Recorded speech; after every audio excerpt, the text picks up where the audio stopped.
ജമിയത്തുൽ ഉലമയുടെ സംസ്ഥാന ട്രഷറർ അബ്ദുറഹ്മാൻ മൗലവി ഉസ്താദ് അവർകൾ, ഈ മഹത്തായ സമ്മേളനം, വഖഫ് വിശദീകരണ സമ്മേളനം ഉദ്ഘാടനം ചെയ്യുന്ന ദക്ഷിണ കേരള ജമിയത്തുൽ ഉലമയുടെ ജനറൽ സെക്രട്ടറിയും മുൻ സംസ്ഥാന വഖഫ് ബോർഡ് മെമ്പറുമായ ബഹുമാനപ്പെട്ട തൊടിയൂർ ഉസ്താദ് അവർകൾ, ആശംസകൾ അർപ്പിക്കുന്ന KH മുഹമ്മദ് മൗലവി, ജനാബ് ഇർഷാദ് ബാക്കവി, കാട്ടാമ്പള്ളി മുഹമ്മദ് മൗലവി, ജലാലുദ്ദീൻ മൗലവി കായംകുളം, ഈ മഹത്തായ വേദിയിൽ സന്നിഹിതരായിരിക്കുന്ന ജമാഅത്ത് ഫെഡറേഷൻ്റെ സമാദരണീയനായ സെക്രട്ടറി, അതിൻ്റെ പ്രസിഡന്റ് ഉൾപ്പെടെയുള്ള ബഹുമാന്യ ദേഹങ്ങളെ, സഹോദരങ്ങളെ, വഖഫ് വിശദീകരണ സമ്മേളനം എന്ന ടൈറ്റിലിൽ ആനുകാലികമായി കത്തി നിൽക്കുന്ന ഒരു വിഷയമാണ് ജമാഅത്ത് ഫെഡറേഷൻ്റെ ഈ യോഗത്തിൽ നാം ഇവിടെ സംവിധാനിച്ചിട്ടുള്ളത്.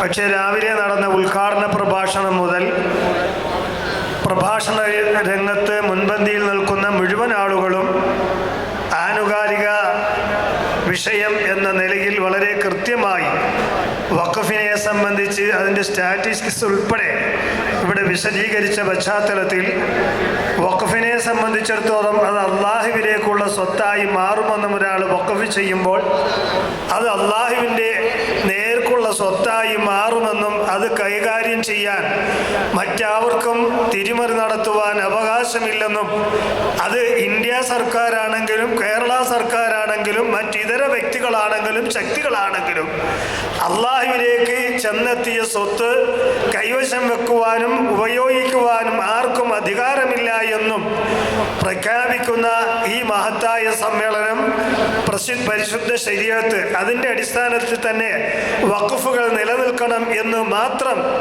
ഞാൻ ഉണർത്തിക്കൊണ്ട് ഞാൻ സംബോധന ചെയ്ത ആദരണീയരായ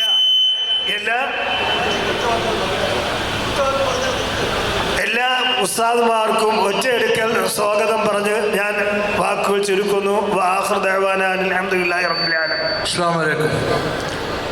നമുക്ക് ഇന്ന്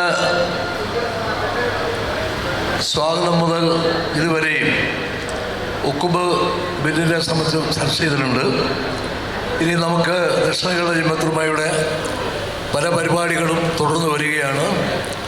അതിൽ ഈ ബില്ലിനെ സംബന്ധിച്ച് മാത്രമല്ല, മെനഞ്ഞാന്ന് ബുധനാഴ്ച ബഹുമാന്യനായ പാണക്കാട് സയ്യിദ് സാദിഖ് അലി ശിഹാബ് തങ്ങളുടെ അധ്യക്ഷതയിൽ കോഴിക്കോട് നടക്കാവിലുള്ള ഈസ്റ്റ് അവന്യൂവിൽ ഒരു നല്ല സെമിനാർ, ഒരു സംഗമം നടന്നു.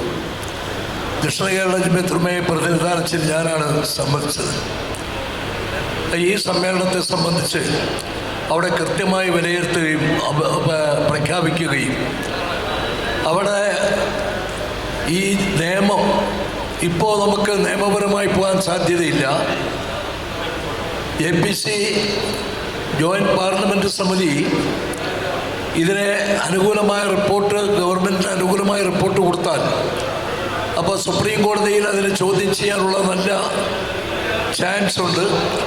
അപ്പോൾ അങ്ങനെ ഈ കേസിൽ കക്ഷി ചേരുന്നത് ഉൾപ്പെടെയുള്ള എല്ലാ കാര്യങ്ങളിലും വഖഫ് സംരക്ഷണത്തിൽ ദക്ഷിണ കേരള ജമിയത്തുൽ ഉലമ മുൻപന്തിയിലുണ്ടായിരിക്കും എന്ന് പ്രഖ്യാപിച്ചുകൊണ്ട് ഈ സമ്മേളനത്തിൽ സംബന്ധിച്ച എല്ലാവർക്കും ഹൃദ്യമായി നന്ദി പ്രകാശിപ്പിച്ചുകൊണ്ട് ഈ സമ്മേളനം അവസാനിച്ചതായി അറിയിക്കുന്നു.